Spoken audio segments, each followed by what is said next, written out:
Bonjour à tous et bienvenue sur l'épisode du podcast de la puissance mentale. Aujourd'hui, j'ai la chance d'accueillir le premier Alsacien qui va venir sur ce podcast. Voilà, private joke. Déjà, on commence comme ça. Aujourd'hui, j'accueille Ludovic Guckert. Hello Ludo. Hello Geoffrey, merci beaucoup pour cet accueil. L'Alsacien, j'aime beaucoup, j'aime beaucoup. C'est ça, c'est ça. Donc aujourd'hui, on a la chance de t'accueillir dans cet épisode où justement, on va voir ensemble ton parcours, voir un petit peu les doutes, les défis que tu as dû relever, parce qu'effectivement, d'apparence, tu avais une situation qui était plutôt confortable et tu as décidé d'aller vers une autre destination, une autre direction. Mais avant même de commencer, pour vous qui nous écoutez aujourd'hui, je vous invite, comme je l'ai fait sur d'autres épisodes, à prendre du recul et à vous poser cette question. En quoi l'histoire que Ludo va vous présenter et puis les questions que je vais lui poser, en quoi ça fait de près ou de loin écho à votre vie actuelle, peut-être à une vie que vous aimeriez entreprendre, bref, pour que justement vous soyez acteur de cette écoute. Alors mon cher Ludo, pour les gens qui ne te connaissent pas encore, si tu pouvais te présenter comme ça en quelques mots, tu dirais quoi? En quelques mots, Alsacien, 27 ans. Non, plus sérieusement, en quelques mots, je suis Ludovic Guckert, une personne qui a fait le choix de prendre son destin en main. Voilà, j'ai envie de dire ça comme ça. Aujourd'hui, je suis coach et j'accompagne des personnes à développer leur activité sur la partie mindset et business de façon très simple et de façon la plus, j'ai envie de dire, fun pour les personnes et puis pour nous aussi, pour moi aussi. Voilà. Excellent. Et justement, avant d'être dans l'accompagnement, si tu pouvais nous donner un petit peu ta situation, dans quelle situation professionnelle, peut-être personnelle aussi tu étais, parce que c'est toujours intéressant de savoir d'où les gens partent en fait. Parce que des fois, on Hmm. peut se dire, oui, 27 ans, voilà, il est jeune, tout est facile pour lui, alors qu'en fait, peu importe l'âge, on a des challenges, on a des questionnements, des doutes. Et donc, moi, ce qui m'intéresse, c'est de savoir d'où tu partais. Hmm. Ouais. Alors moi je pars d'un parcours industriel. J'ai toujours tout fait en alternance. J'ai toujours eu cette valeur forte du travail. Pour moi c'était une obligation. Donc j'ai fait tout mon parcours en alternance sur du R&D, développement au début. Ensuite j'ai vu que ça me plaisait pas, je voulais le contact humain, donc je suis allé en production pour travailler en qualité. Mais ça me plaisait pas trop, il y avait pas assez de mains dans le cambouis, donc je suis allé après aller sur de la mise en place de lignes de production, amélioration de lignes de production, tout ce qui est productivité, lean manufacturing. Donc c'est un petit peu l'univers duquel je pars. Et à la fin de mes études, du coup, j'étais diplômé ingénieur méthode, ingénieur en production. Et mon rêve, c'était de devenir directeur d'usine. Ça, c'était pour moi le goal. Wow.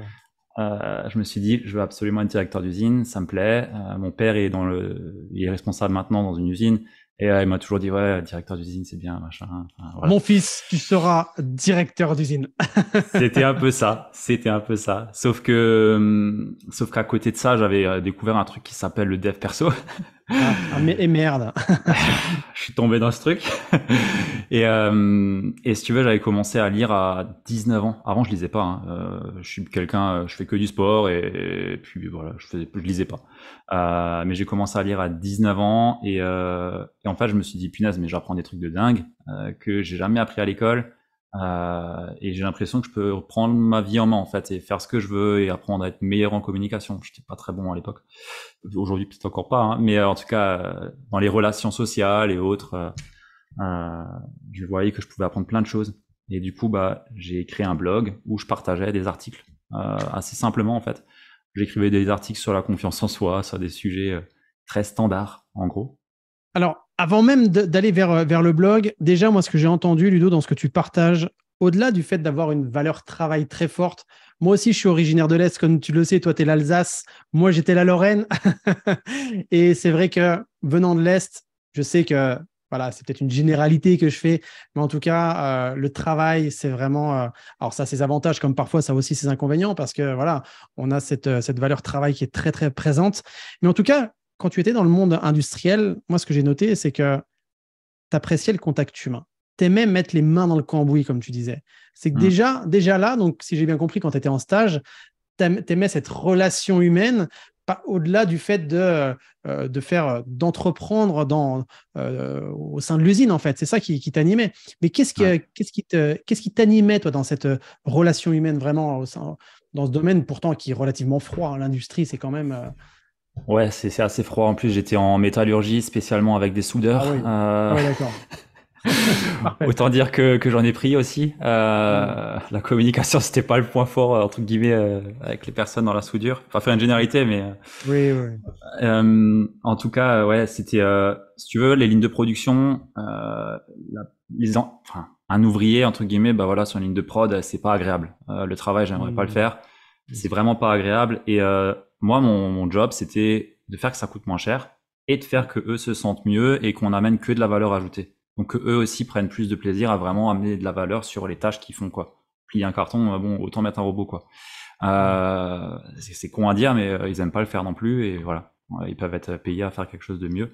Et Je l'ai concrètement, fait moi, aussi je l'ai fait aussi quand j'étais ouais, étudiant pour un job étudiant. C'est vrai que c'est des jobs qui sont malheureusement ingrats, ouais, fatigants, éreintants, difficiles de trouver du sens dans ce genre de métier. Mais parfois, ils sont aussi essentiels. Donc, ouais. Mais du coup, moi, ce qui me plaisait le plus là-dedans et ce qui m'avait vraiment fait dire je veux aller vers la production et vers le contact humain, c'était bah, de voir en fait que ok, ils ont un problème et je réponds au problème mm, par des idées techniques ou autres. Mais c'était vraiment le fait de ok, ils ont un problème, ça les fait chier. Peut-être qu'il y a des TMS, il a peut-être le dos en vrac ou quoi, parce qu'il y avait des pièces lourdes là où j'étais. TMS pour ceux qui. Troubles musculo-squelettiques. Ok. Ouais, pardon. Et du coup, ouais, c'était vraiment ça qui me plaisait. On a un problème, je sais pas, le geste il est pas bon, c'est trop haut, Mm. machin. Il nous faut une solution, débrouille-toi, faut que ça marche. Et derrière, Déjà un tu vois la mindset personne, d'entrepreneur. Déjà un mindset d'entrepreneur. en gros. Et du coup, ce qui était intéressant, c'était le retour aussi et le fait de co-créer avec les gens. Ça vraiment, j'ai vraiment apprécié. Mm. C'est ce qui m'a fait dire, bah ok, continue là-dedans. Sauf que j'avais toujours ce truc de directeur en tête Bah et qu'un oui. directeur, il est pas là-dedans. Il est ailleurs. Et à un moment donné, en fait, j'ai eu l'opportunité de postuler à un poste où je me suis dit, tu sais quoi, lance la bouteille une fois à la mer. On verra si quelqu'un répond derrière. Ils ont répondu, ils m'ont pris. C'était un poste pour être consultant pour 8 usines d'une unité d'affaires, on appelle ça, dans un grand groupe. Bah, du coup, j'ai pris ce poste-là et tous mes collègues étaient du coup des directeurs d'usine et moi j'étais à leur service. Euh, Mm. Sauf que là, je me suis rendu compte que je servais un peu moins à quelque chose, tu vois. Que Ouais. c'était beaucoup moins tangible, c'était beaucoup plus de la politique, beaucoup plus de la stratégie pour. C'est dans les grosses usines, dans les grands trucs, dans les grands groupes où il y a 250 000 employés, Ouais. euh, tout le monde tire vers lui. Il y a plus il y a plus ce côté entraide. Ils s'en foutent complètement. C'est que les chiffres. Et en fait, Mm. je me suis rendu compte que directeur d'usine, ça me plaisait absolument pas. Que c'était encore plus des pantins à qui on tire les rênes en haut. Mm. Encore plus proche de faire attention aux chiffres et ainsi de suite. Mais pas du tout sur. Ouais, il n'y a pas trop de relations proches terrain, quoi. C'est très Ouais. loin. Mais j'aime déjà ta démarche, enfin j'aime, voilà, parce que moi ça me correspond aussi, mais tu es dans un job qui, bon, te plaît sur certains domaines, mais tu dis, tiens, allez, j'ai envie de voir autre chose. J'aime bien cette expression, je jette la bouteille à la mer, on verra ce qui se passe. Et là, tu arrives dans un job qui ne te plaît pas, peut-être même qui te plaît moins, je ne sais pas, mais en tout cas, là, certaines personnes pourraient dire, bah tu vois, ça ne servait à rien, pourquoi il a fait ça? Alors qu'en réalité, tu es en train d'affiner ce qui te plaît, ce qui te plaît pas. Aujourd'hui, on voit tellement ce concept de mission de vie. Qu'est-ce que ma mission de vie? Où est-ce qu'elle est et tout? Et Hmm. des gens pensent que ça te tombe du ciel un petit peu comme si tu étais connecté au divin, alors qu'en réalité, ta mission de vie, bah, c'est ce que tu es en train de nous démontrer, c'est que tu avais des choses qui t'animaient, tu as testé, tu as expérimenté, tu vois des choses qui ne te correspondent pas, d'autres qui te correspondent. Donc là, on affine tranquillement.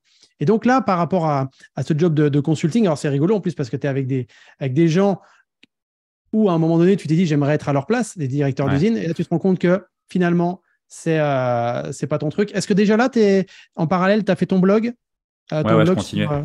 Ok. En fait, j'avais continué le blog et en totale transparence, hein, quand j'avais mon job d'ingénieur, j'avais mis en place une ligne de soudure. Et le projet, il avait duré 3 ans et demi. C'était très très dur, très éprouvant pour un jeune qui démarre. C'était le plus gros projet de l'usine. Et bon, je sais pas. Bon, bref, sur le management, je pense qu'ils m'avaient dit, ils auraient dû me décharger, mettre quelqu'un d'autre avec parce que c'était vraiment chaud à gérer. Il y avait 15 prestataires en parallèle. Enfin bref, c'était vraiment de la gestion de dingue.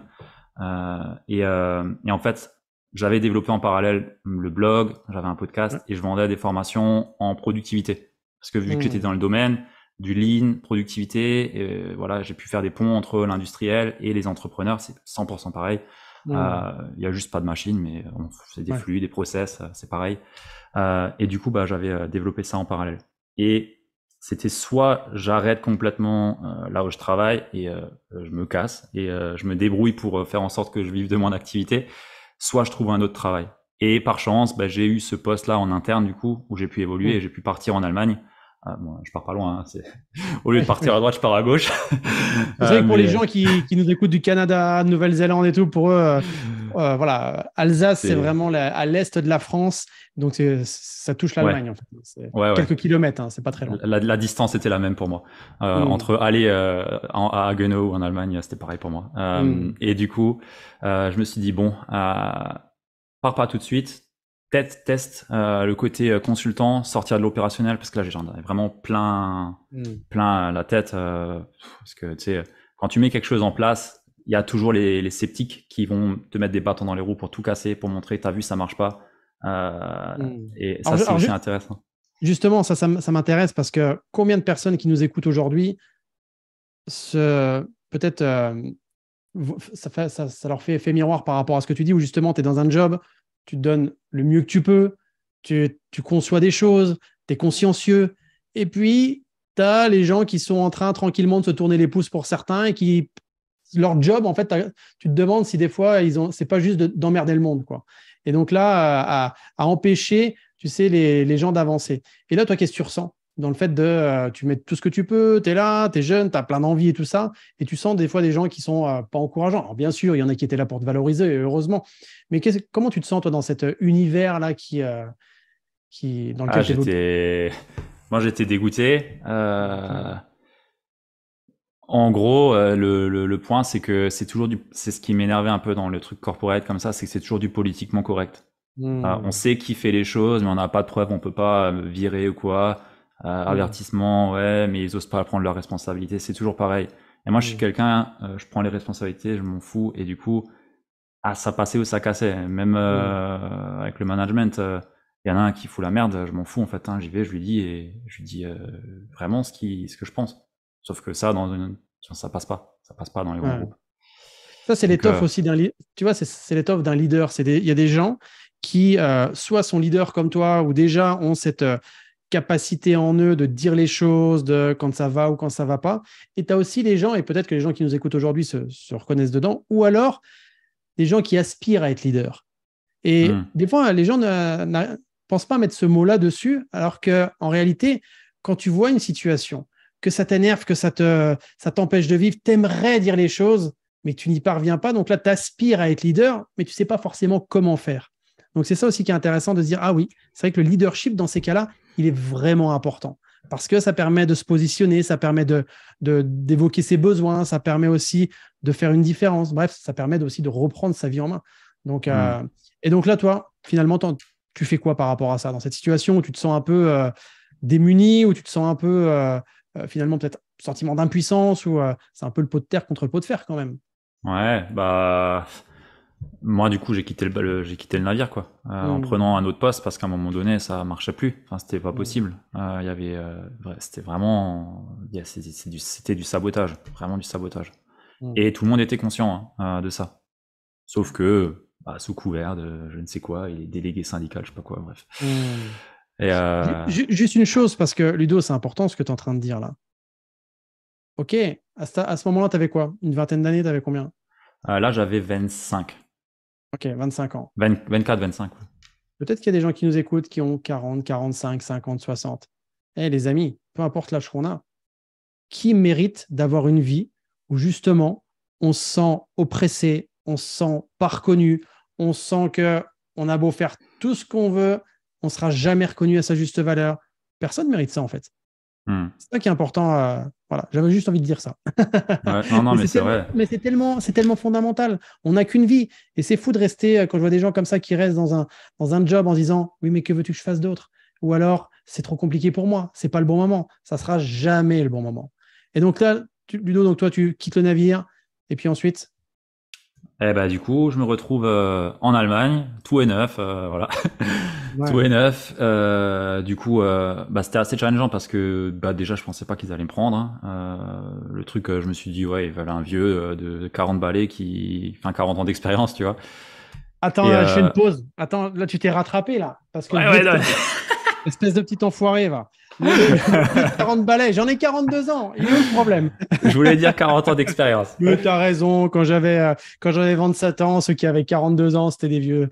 Il n'y a pas de souci par rapport à ça. Non, mais la job description, ce qu'ils mettaient dedans, je me disais, Beaucoup ouais, c'est d'expérience. costaud. En plus, ils voulaient allemand parfait, anglais parfait. Ouais. Moi, je parlais alsacien, pas allemand. Enfin, Ouais. c'est pas pareil. Mais, euh, mais ils m'ont pris. Ils m'ont pris. Du coup, je suis parti là-bas. Et en fait, je me suis retrouvé dans un environnement très, très, très, encore plus corporate. Vraiment encore plus corporate. Ouais. Tu pouvais encore moins dire les choses. Fallait prendre du Ouais, tact parce que surtout. l'Allemagne, c'est vraiment très carré. Enfin, de Ah l'image que ouais, j'en ouais, ai, c'est vraiment c'est très carré, très hiérarchisé. c'est à fond. À Ouais. fond. Par contre, c'est très réglo. Dans le sens où bah je bossais pas 10 heures là-bas et ça les Mmh. dérangeait si je faisais des heures, alors que côté français ouais, t'en fais 10, bah vas-y, pousse encore si tu peux. Mmh. Ouais, je comprends. Enfin c'est pas pareil quoi, la mentalité n'est pas la même, je trouve. Ils sont plus sur le côté bien-être, et ça c'était D'accord. bien appréciable. Ma responsable là, elle était prof de yoga à côté, enfin tu vois, il y avait Ouais. un autre état d'esprit que beaucoup plus sur le ça, c'était assez intéressant. Après, je sais pas si c'est parce que j'étais sur un poste plus Niveau, on va euh, dire. ouais, mais c'était vraiment tourné, ok, leadership, Mmh. bien-être, comment faire pour que les gens soient plus engagés. Enfin, on était vraiment sur c'était un poste global manufacturing, ils appelaient ça. Donc, c'était vraiment Mmh. réfléchir à embarquer les gens, les équipes, dans la communication, la façon d'amener les messages aux différentes les communiquer, et ainsi de suite. Donc, tout Mmh. ça, c'était vachement intéressant. Mais au final, ça me faisait chier. Ouais. Je m'amusais pas là-dedans. C'était pas, il y avait rien de palpitant, quoi. Il y avait pas de stress. Je pouvais pas faire de blagues. Et merde. Ouais, Et donc, ça qu'est-ce qui c'est. fait que justement, à un moment donné, tu switches? Qu'est-ce qui fait que, parce que là, je pense que tu étais relativement bien rémunéré, après, tu avais un poste qui était confortable, d'apparence, tout pour être heureux, poste d'ingénieur, tout ça. Donc, qu'est-ce qui fait qu'à un moment, tu décides de Ouais. partir de tout? Euh, En fait, il y a un moment donné où, à côté de ça, moi, j'ai un frère qui est addict et qui a vraiment, enfin, on a vécu pas mal de choses entre 14 aujourd'hui encore, où ça commence à aller mieux. Mais disons que j'ai toujours eu ce truc de je m'enferme dans rien en fait. Mmh. J'ai absolument rien je dois absolument rien à personne. Mmh. Et dès que quelque chose me plaît pas, en fait, je fonce parce que je vois à côté mon frère qui a failli se détruire. Là, il en Mmh. sort, mais il a failli vraiment se détruire. Et j'ai toujours enfin, toutes des scènes de dingue en tête. Mmh. Et ça, je veux pas le vivre. Dans un salariat qui me plaît pas, dans un job qui me plaît pas, dans quelque chose qui me plaît pas. Oui, Et je parce que pense que ça finalement, m'a aidé. comme tu dis, hein, quand il y a des gens qui ont des addictions, qui se détruisent la santé, mais le fait d'être aussi dans un job qui ne te plaît pas, où tous les matins, tu as la boule au ventre pour y aller, où bah, ça te détruit à petit feu, en fait. Donc C'est c'est ça le truc. pareil. C'est C'est pour moi, ouais, effectivement, c'est la même chose, quoi. Et c'est c'est important de s'en 100% rendre compte. pareil. Ouais. Ouais. Et du coup, ouais, le vrai déclic, ça a été de voir en fait, bon déjà sur tout le long, le fait que j'ai commencé à lire et ainsi de suite. Là, le déclencheur, ça a été mon frère, Mm. à chercher des solutions, des machins. Mais le vrai déclic, du coup, ça a été de me taper des réunions avec des directeurs d'usine à je sais pas quelle heure, où on te demande d'être présent à je sais pas quelle heure, parce que on jouait sur 3 fuseaux entre la Chine, le Canada Ouais. et la France. enfin bref, c'était vraiment relou pour des sujets où au final tu t'investis, tu proposes des idées, on te dit non, faut utiliser celle-là parce que c'est tel bureau de consulting qu'on a payé je sais pas combien de milliers d'euros. Du coup, faut l'utiliser, mais ça sert à rien, mais on s'en fout, faut l'utiliser. Ok, moi Vraiment ça me rend ouf. un sentiment d'impuissance où tu as le sentiment vraiment de. Puis après, c'est ce qu'on appelle la résignation apprise, hein, c'est que peu importe ce que tu fais, les résultats sont pas ceux que tu attends. Donc, Ah, ça, pour moi, ça me rend dingue ça, parce que du coup, hmm, ça perd complètement le sens de tellement. pourquoi je fais les choses en fait, et je me dis je sers à rien en fait là. Vraiment, je servais à rien. C'est vraiment débile à dire, mais ma valeur ajoutée, je sais pas ce que j'ai amené. Perte de sens, perte de sens. Combien de personnes aujourd'hui perdent du sens dans ce qu'ils font, dans ce qu'ils sont et un burn-out, ça vient de là aussi, hein. Les gens, ils sont dans le faire, ils en oublient l'être parce qu'ils n'existent plus en fait. Ouais, Et là, perte de sens complet, perte de repères, tu es un peu comme perdu au milieu d'un brouillard épais là, et tu dis mais comment je fais pour sortir? Et, euh, et donc ouais, toi, carrément. tu remets de la conscience sur ce que tu es en train de vivre, tu es en train de mettre de la conscience aussi avec ce que tu lis sur ce que vit ton frère et tout ça. Et donc, la suite, c'est comment tu prends les décisions en fait par la suite. En gros, du coup, j'avais de la chance, j'avais moins de pression entre guillemets, parce que bah il y avait pas le côté production, donc il y a pas de Hmm. il y a pas de produit qui sort pas, produit à livrer, ainsi de suite, tout ça il y avait pas, donc j'avais beaucoup moins de pression. Ce qui fait que j'ai pu vraiment, vraiment me mettre sur mon business en parallèle de mon job. Ok, il me prenait du temps quand même, hein. Je bossais quand même 35-40 heures, mais j'avais pas moins de charge mentale, beaucoup moins de charge mentale. Est-ce que tu profitais des temps de pause pour bosser un peu? Ouais, Est-ce que ouais, c'est sur les temps de tout le temps. trajet? Ça, c'est. Temps de trajet, c'était podcast ou livre audio tout le temps. Ouais. Euh, Après, ouais, à la pause, en fait, je mangeais pas avec les collègues. Ils me faisaient Hmm. chier en plus. Mais je mangeais pas avec les collègues forcément. Dès que je pouvais faire du TAD, travail à domicile, je Ouais. faisais. Hmm. Et les Allemands là-dessus, ils étaient cool. Enfin, ils sont vachement stricts, tu vois. Donc dès que c'est un Hmm. peu un risque Covid, c'était tout de suite à la maison. Ok, c'est bon, on y Ah va. oui, oui. Donc je gagnais un temps dingue. J'ai coupé un peu du sport. Je faisais du CrossFit. J'ai arrêté Oui. parce que Oui. ça me bouffait trop d'énergie, je pouvais plus. Enfin, j'ai coupé tout ce que je pouvais couper pour me mettre à 100% le focus sur l'activité. Et en gros, je me suis dit, j'ai un an pour arrêter. Hmm. Je savais après 6 mois dans mon nouveau job de consultant que ça me plaisait pas et que ça allait pas le faire. Hmm.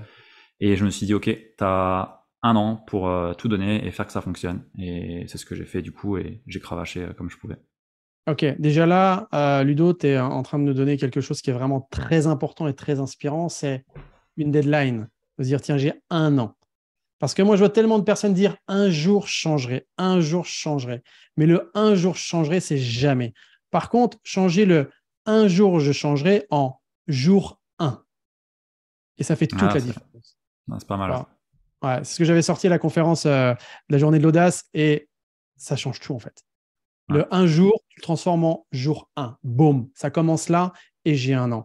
Et là, ce qui est puissant dans ce que tu nous partages aussi, Ludo, c'est cette idée de, OK, je bosse, j'ai des contraintes extérieures, j'ai un boulot qui est prenant, je ne suis pas juste à 3 heures par semaine, mais comment je fais pour optimiser ce temps? Déjà, c'est la première des choses, entre les pauses, pendant le transport, et aussi pour être focus, parce que là, tout l'objet, c'est d'être focus par rapport à ce que tu nous dis, c'est qu'est-ce que j'enlève pour justement pouvoir me concentrer sur mon focus de l'année. Et c'est Hmm. vrai que des fois, les gens ont du mal à le faire. Mais soyons honnêtes, si tu veux aller vers quelque chose qui est challengeant et que tu as une ambition, un rêve, un projet, c'est pas en y allant juste 30 secondes par jour que tu vas pouvoir atteindre ce rêve-là. Donc là, c'est vraiment inspirant ce que tu nous partages parce que tu n'étais pas juste en mode bah, j'ai plein de semaines devant moi, j'ai du temps libre. C'est génial hein, pour ceux qui l'ont. Mais là, toi, tu as réussi à t'adapter finalement à un emploi du temps qui était relativement chargé. Donc, yes, Hmm. top. Et j'ai Ouais, bien ça vu que le jour c'est. 1 et un jour, tu l'as noté. Je ne sais Ouais, pas ouais. pourquoi. Ça Si, va si, je l'ai ressortir sur une noté. citation. Écoute, c'est cadeau. C'est cadeau. Si... Je l'ai retenu celui-là. Non, ouais, mais c'est vrai que c'est super important. Et c'était on est en quoi, 2023 là. Et ben c'était en décembre 2021. décembre 2021 que je me suis dit ça. C'était le moment où j'avais pris un accompagnement business, où je me suis dit maintenant, on arrête de rigoler, tu te fais accompagner vraiment et feu quoi, et t'y vas. Et du coup, bon, c'était pas un an, c'était le 1er février 2023 que j'ai lâché le taf, mais j'aurais pu largement avant, mais j'ai acheté une maison et du coup, bah voilà, j'avais aussi ce truc en tête d'acheter la maison avant de partir. Et ça a pris un peu plus de temps que prévu, mais bon, en soi, Mais dans la tous les date a cas, été. mais oui, parce que si tu ne t'étais pas fixé une date, tu aurais peut-être mis 3 ans, 4 ans, et tu serais avancé différemment. Là, c'est marrant parce que tu me dis oui, c'était pas. Mais bon, quelques mois après, on y était, quoi. Parce Ouais, ouais. que plutôt que de se fixer justement une destination en disant dans un an, je serai là, dire une direction, c'est vraiment, allez, je vais là-bas. Et ça, c'est chouette parce que ça évite de te mettre une pression, même si c'est engageant, mais en tout cas, ça te permet de te fixer un cap.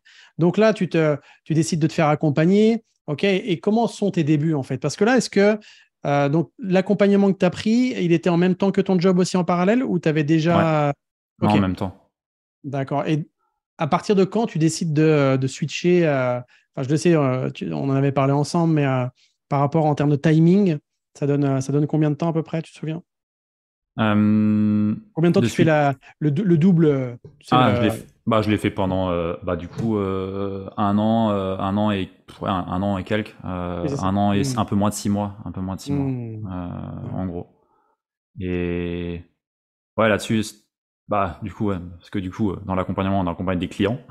Ouais. Du coup, c'était que le soir que j'accompagnais les clients. Enfin, voilà, on se débrouillait comme on pouvait pour faire en sorte de combiner les deux. Ouais.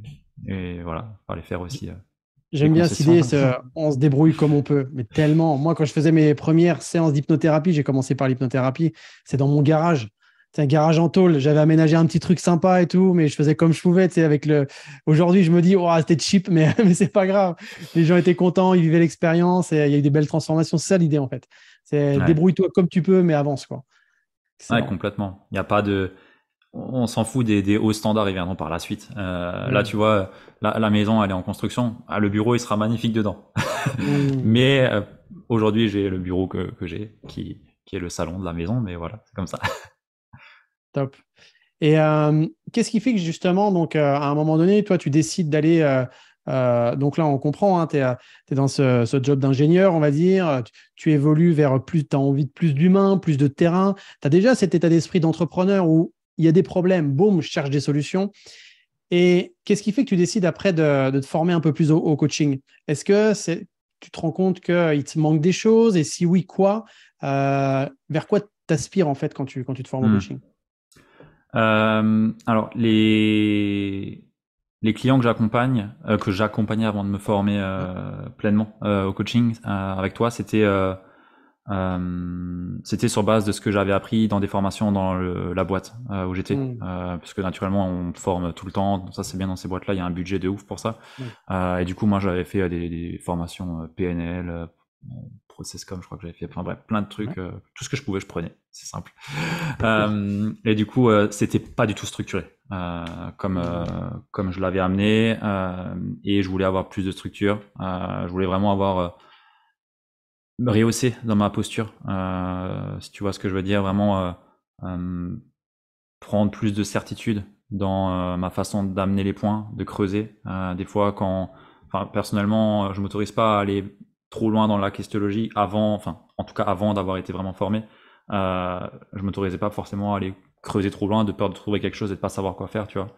Hmm. Alors que, en ayant une méthodologie claire et en ayant vraiment une structure, en ayant vraiment les compétences adéquates, en fait, on change complètement l'impact qu'on peut avoir sur ses clients et c'était ce que je voulais chercher en me formant. Hmm. C'est vrai que moi, la méthode parce que si les gens n'ont pas compris, oui, tu t'es formé au sein de l'Académie de puissance mentale à l'école de coaching. Et c'est vrai que moi, c'est ce qui m'a manqué. C'est à un moment donné, je voyais les formations de coach, de préparateur mental, de PNL, tout ça, et je dis, mais en fait, il manque une structure, en fait. Comment tu fais quand il y a une personne qui vient te voir pour savoir, séance 1, séance 2, séance 3, etc., combien de séances tu proposes? Dans cette séance-là, qu'est-ce que tu vas faire? Ça donne tellement de sérénité et comme tu dis, ça change ta posture. Et ça, c'est Ouais. aussi tout le travail du leadership. C'est quand tu as un coach qui devient aussi un leader, la façon d'accompagner est complètement différente. Et moi, ce qui est aussi intéressant, c'est que je vois l'évolution en peu de temps finalement quand tu es arrivé dans l'académie et maintenant, puis j'entends en plus les retours de certains de tes clients, c'est juste dingue en fait. Et donc, et moi, ce que j'ai beaucoup apprécié aussi chez toi, en tout cas, ce que j'ai apprécié, mais ce que j'ai vu, c'est que dès que tu avais un outil, boum, tu testais. Ah, direct. Direct. Mais c'est ça aussi qui fait la différence. C'est un processus. C'est un processus. Et combien de personnes t'as accompagné comme ça sur. Alors, attention, avant que. Tu vois, j'ai dit Nico, parce qu'il y a Nico Veilla aussi qui est venu sur le podcast, un ami à toi, un ami commun. Ouais. Ludo, voilà, c'est quand même un jusqu'au boutiste. Combien d'heures de coaching tu as fait pendant la formation pour tester les outils et tout ça? Je voulais le calculer ce nombre. Je voulais le calculer ce nombre et je savais pas où le trouver sur Zoom. Il faut que je le trouve. Mais grosso modo, il y avait 24 clients l'année dernière, sachant que par client doit y avoir 15 heures minimum. Non plus, beaucoup plus. Mais non, 25 heures minimum. Il y avait au moins 25 heures par client. Et à côté de ça, la personne chez qui j'avais pris un accompagnement, en fait, vu que j'avais tellement de bons résultats, il m'a demandé si je voulais être coach chez lui en parallèle. Du coup, j'ai dit oui. Donc, j'avais encore une quarantaine de clients de chez lui que je prenais encore en plus, mais c'était des shorts, des coaching shorts flash d'une demi-heure. Mais bon, du coup, ouais, 25 clients, enfin 25 personnes moi-même et à côté encore ceux qui venaient en flash. Donc ouais, je saurais pas dire le nombre d'heures, mais beaucoup. Beaucoup. Mais c'est ça qui est intéressant, c'est comment on fait justement pour intégrer au mieux certains outils. Et ça, qu'on soit dans le monde de l'accompagnement, qu'on soit dans le sport de haut niveau, qu'on soit dans n'importe quel domaine finalement, pour intégrer, pour vraiment s'imprégner d'une méthode, d'un outil, peu importe la formation que vous faites. Hein. Ce qui va être intéressant, c'est comment je la mets en application et surtout la puissance du feedback. Parce que quand je voyais Ludo toujours avoir des questions, tiens Geoffrey, moi j'ai une question, il y a ça, j'ai fait ça, toi t'en penses quoi? Et Ludo, ce que j'aime beaucoup, c'est que quand on est ensemble, il n'y a jamais un moment où il ne me pose pas une question en fait. Il se dit, mais je sais, moi je fais exactement la même chose. Il est en présence de quelqu'un qui a peut-être un petit peu plus d'expérience sur le domaine et la question qui se dit, mais comment je pourrais profiter de cette expérience-là? Moi j'ai fait la même chose. C'est ce qui m'a permis de gagner des mois et des années. Quand j'étais avec quelqu'un, je me dis, attends, cette personne-là, ça fait 25 ans qu'elle est dans le milieu. Quelles questions je pourrais lui poser? Et pas, tiens, qu'est-ce qu'il va pouvoir me dire? C'est comment je vais pouvoir profiter, mais ça va être un bel échange de ce moment-là. Et c'est hyper enrichissant. Donc, c'est déjà ce mindset-là, moi, je trouve intéressant chez toi. Ouais, merci. Je sais pas si je l'ai dit, mais le nom de mon entreprise, c'est Kaizen Impact. Bah oui, le Kaizen, ouais. Et du coup, tout est dans le mot en fait. Le feedback, c'est le maître mot chez moi. Et justement, Ludo, parce que là, bon, c'est vrai que quand on t'entend comme ça, c'est plutôt un peu le rêve qui se réalise, c'est génial, tout d'apparence pour voilà. Mais concrètement, quels sont pour toi les défis que tu as eu à relever, les challenges aussi, parce que nécessairement, ça c'est une réalité. Il ne peut pas ne pas en avoir en fait. Donc, quels ont été pour toi peut-être les plus gros challenges que tu as dû relever jusqu'à maintenant, même si ça ne fait pas 15 ans, mais en tout cas en pas mal d'entraînement, ouais. Bah clairement, hein, avec ma conjointe, c'était déjà un challenge parce que naturellement, quand on passe tellement de temps sur l'activité, j'avoue que j'ai été un peu con. Quand tu dis con, c'est quoi? À quel niveau? Bah, j'écoutais pas forcément ses besoins, quoi. Et du coup, j'attendais des choses d'elle aussi, peut-être qu'elle m'aide aussi sur l'activité. Enfin, il y a plein de choses où, avec du recul, ouais, enfin, c'est bien, on l'a traversé. Du coup, voilà, il y a des choses sur lesquelles jamais de la vie je recommencerai de la sorte entre guillemets. Mais premier point, c'est là-dessus, sur le couple, parce que quand on entreprend, c'est-à-dire que dans ta transition, toi, ce que tu n'as pas fait et que tu te dis, bon, j'ai un peu merdé là-dessus, c'est finalement une sorte de co-création que tu aurais pu faire, alors que là, tu étais plus en mode j'attends quelque chose d'elle, ou j'exprime pas forcément mes besoins. Et c'est J'exprimais, ça. mais j'en attendais trop. Alors que c'est mon Ah, business, mon projet. hmm, J'attendais à ce qu'elle prenne le lead sur certaines choses, alors que bah, c'est pas ouais. du tout son truc en fait. Hein. Elle est pas du tout dans le bon domaine. Elle s'intéresse pas à l'entrepreneuriat. J'étais pas du tout tourné vers ses besoins à elle, que tourné vers Hmm. mes besoins. Enfin voilà, le leader qui est centré vers lui, tu vois, et qui s'était pas ouvert aux autres. Leader un peu contrôlant plutôt qu'un leader inspirant ou leader un peu Ouais, imposant, c'est ça? imposant, imposant. Imposant, ouais. Hmm. Ouais. J'étais tellement sous stress et contrainte, mais Ah voulu, oui. hein. Mais ce qui fait que j'étais complètement obtus et Hmm. buté en fait. Hein. Bon, je m'en suis rendu compte, donc c'est bien, mais ouais, ça aurait pu me coûter bah, ma conjointe, quoi. Donc ça, c'est déjà un premier Hmm. point en termes de challenge. Les autres challenges, bah, c'est les dents de scie hein, dans une activité. Voilà, il y a des clients qui rentrent, boum, on arrête, ça vient plus. Enfin, c'est ok, c'est joli les chiffres, hein, mais sur une année c'est joli, mais quand on est dedans, bah, c'est les montagnes russes. Hein. Et ça, je pense que c'est normal, mais pour autant, c'est des challenges quand même, parce Hmm. que les doutes, le fait de tout, de se dire, bon, il y a tout qui se crache, ah non, en fait ça va. Hmm. Enfin, ça c'est pas évident à gérer au début. Maintenant, je le sais, mais bon, pour autant, je pense pas que c'est toujours aussi évident, quoi. Ouais. Euh, D'où l'importance aussi d'être bien entouré, ouais, d'avoir des gens sur qui tu peux compter, des gens qui vivent aussi les mêmes challenges que toi. Où tu dis, ouais, tiens, moi je vis ça, et toi, comment t'es en ce moment? Et ça permet de se rassurer, ça permet de se booster aussi. Ouais, ouais, tellement important. complètement, Hmm. complètement. L'entourage, si j'avais pas eu, bah, d'un côté il y avait puissance mentale avec les collectifs toutes les 2 semaines, je crois, Hmm. et de l'autre côté, bah, du coup j'avais le programme d'accompagnement où j'étais encore à l'intérieur en tant que coach, donc il y avait une équipe, il y avait Nico, c'est de là que j'ai connu Nico. Hmm. Bah ça m'a aussi beaucoup aidé, et je sais pas si j'aurais réussi à avoir autant d'avance entre guillemets ou de vitesse ou de vélocité si j'avais été seul. Je pense que ça aurait pas été le même résultat. Pour moi, c'est une évidence. Ouais, Toutes les personnes que j'observe, et moi y compris, pour gagner vraiment en accélération, seul, à moins d'avoir une notoriété déjà et quand tu commences un truc et boum, ça prend tout de suite. Mais sinon, la puissance du groupe, c'est fondamental. Et c'est pour ça que tu vois que tous les grands leaders, d'ailleurs, sont entourés d'autres personnes hein, pour justement les aider ouais. dans leur évolution. C'est pas une option et ça c'est du coup bah un des gros challenges que j'ai eu et voilà comment j'ai pu faire pour le surmonter et comment je fais encore aujourd'hui. Mm. Après c'était l'énergie hein. L'énergie clairement hein. J'étais pas en mode gestion du temps mais en mode gestion de l'énergie Mm. parce que le temps de toute façon bah, j'avais pas le choix, tout était plein, il y avait Ouais. c'était juste l'énergie à bien gérer quoi. Et Mm. ça voilà, hygiène de vie, respiration, routine, obligatoire en fait. Si je le faisais Mm. pas, je voyais tout de suite une perte dans mon focus, une perte dans ma motivation, dans tout en fait.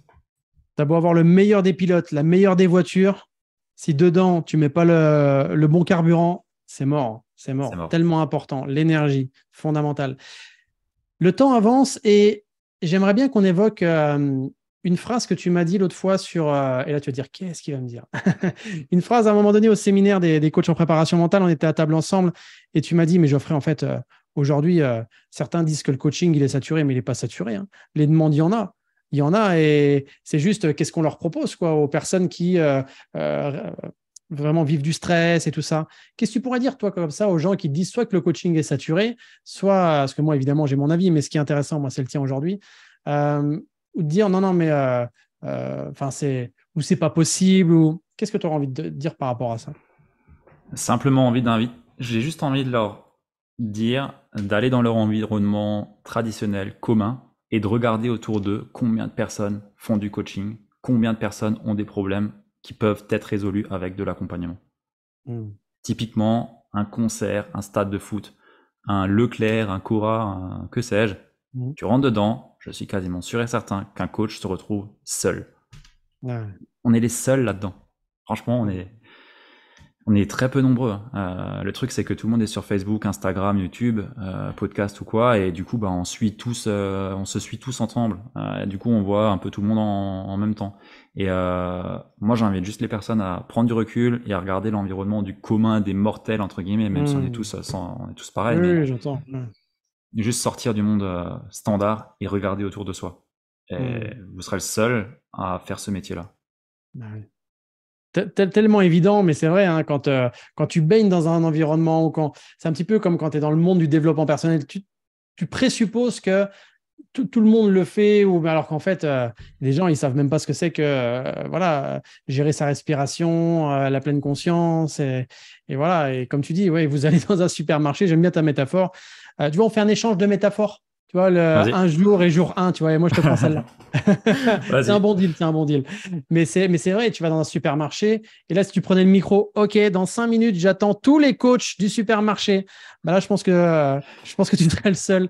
Et par contre, si tu disais au même micro, tiens, dans 5 minutes, j'attends tous les gens qui ont un problème de stress, de confiance en eux, de problème de gestion du sommeil, problème de passage à l'action, de lâcher prise, de relationnel avec leurs enfants. Là, je pense que tu serais pas tout seul. Et Là, là, t'as ouais, tout le monde du rayon attends. poissonnerie. Mais c'est ça, oui, et oui, Là, tout le oui, monde. c'est ça qui est intéressant. Mais c'est tellement vrai. J'adore les choses concrètes comme tu es en train de le dire. Excellent, mais oui, mais c'est ça, c'est ça. Et ce qui est intéressant aussi, c'est que tu n'as pas forcément attendu la certification pour proposer des accompagnements. C'est que déjà, tu as lancé des accompagnements, c'est allez, on lève les manches, j'aime bien cette expression, et on y va, quoi. Donc, ça, c'est un mindset qui fait aussi toute la différence. Quel parcours, mon ami. Déjà, vraiment bravo pour tout ce que tu nous as partagé aujourd'hui. Euh, Si les gens ont envie de te retrouver, comment ils font? À part aller en Alsace et dire vous connaissez Ludovic Guckert? Parce que tout le monde te connaît là-bas. Bien sûr. Évidemment, évidemment. Et comment ils font Dans n'importe quel bar, il me trouve. Ah, non, je rigole. C'est ça, en train de faire du coaching. Et bien évidemment, bien évidemment. C'est ça. Donc, comment ils font Non, sur assez quel réseau simplement Instagram ou tapez Ludovic Ducard sur Google, vous me trouverez assez facilement, je pense. Sinon, il y a le podcast Entrepreneur Mindset où il y a un épisode aussi avec Geoffrey qui a bien marché, qui est top. Très Donc bon ouais, podcast. Instagram, Facebook, podcast ou Google et vous trouverez tous les liens assez facilement normalement. Yes, et donc en ce moment, toi, enfin là, peut-être que les gens, quand ils vont nous écouter, là on est en 2023, peut-être qu'ils vont écouter en 2029 cet épisode, mais quel type d'accompagnement tu proposes à l'heure actuelle là? Ouais. Aujourd'hui, on passe sur une structure entreprise. Avant, c'était qu'une entreprise individuelle. Aujourd'hui, j'ai parlé de Kaizen Impact. Donc, c'est vraiment vraiment se développer à plus grande échelle. Donc, concrètement, on accompagne les clients sur 6 mois en individuel et collectif. Moi, je veux les deux. C'est primordial. Juste de la formation, quoi. Pour moi, c'est pas possible. Individuel, collectif pour chaque client et on les accompagne sur 6 mois pour développer leur activité en fonction de qui ils sont. Et on les enferme pas dans une case. Super important. Et voilà. Je pense que Beaucoup d'humains 2029. derrière, tu veux dire? Beaucoup d'humains derrière ça? Ouais, clairement. Ouais. C'est étonnant. Tu as été puissance mentale. Il y a vraiment de l'humain là-bas. Mais tu vois, pour moi, c'est important ça. Je vois tellement d'entreprises qui, ok, ils forment des personnes à développer une activité, ils les aident à développer une activité. Sauf qu'en fait, ils les enferment dans une case. Voilà, faut que tu fasses un groupe Facebook, que tu mettes un webinaire, que tu mettes de la pub sur YouTube, je sais pas quoi. En fait, non, on est tous différents. Et moi-même, je me suis emprisonné dans des cases et j'étais pas bien en fait. Je me nourrissais pas, ça m'excitait pas, j'étais pas inspiré. Et ouais, mon ambition, c'est de mettre un coup de pied là-dedans et faire en sorte que tout le monde puisse trouver sa façon de développer son activité sans avoir à s'emprisonner dans une case, dans une prison ou quoi. Parce que il y a largement de quoi faire pour chacun, en fait. Tellement de possibilités. Tellement important ce que tu dis. Yes.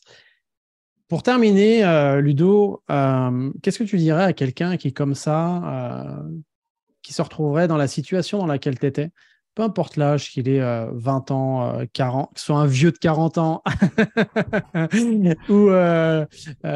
ou quelqu'un qui a 60 ans, peu importe, qu'est-ce que tu dirais à cette personne qui se retrouve dans un job comme toi, tu as été à un moment donné, et sentirait au fond de lui cette aspiration à redevenir le leader de sa vie, à reprendre la maîtrise sur ce qu'il a envie de vivre au quotidien? Qu'est-ce que tu lui dirais? De suivre son intuition et ce qui l'inspire, et de se faire accompagner s'il n'arrive pas à s'extraire soi-même ou tout seul. Vraiment. C'est vraiment ce que j'ai envie de dire. Yes. Et accompagner, ça peut être un ami, ça peut être un proche, c'est pas forcément un coach, hein, mais que quelqu'un nous aide à faire ce pas. Parce que souvent, il est trop difficile à faire seul, et on a juste besoin de quelqu'un qui nous donne la main pour y aller. Et ça se trouve partout. C'est ça. Yes. Merci beaucoup, Ludovic, pour cet échange vraiment très riche en pépites, vraiment en contenu. Merci pour tout ça. Avec quoi vous repartez concrètement de cet épisode, de cet échange avec Ludovic Guckert? Parce que l'idée, c'est en quoi ça fait écho, comme je vous le disais en début d'épisode, en quoi ça fait écho par rapport à votre propre vie. Qu'est-ce que vous allez décider là, tout de suite, maintenant, ou peut-être même demain, mais sans attendre 3 ans. Bref, n'hésitez pas à partager cet épisode si jamais vous pensez qu'il peut être utile à quelqu'un de votre entourage. Quoi qu'il en soit, prenez soin de vous, prenez soin de vos proches et de vos projets, de vos rêves. Merci Ludo pour Merci beaucoup Geoffrey, j'ai apprécié, c'était top. Yes, également, plaisir partagé. Et pour vous, chers auditeurs, je vous dis à la semaine prochaine pour un autre épisode. Bye tout le monde. Ciao.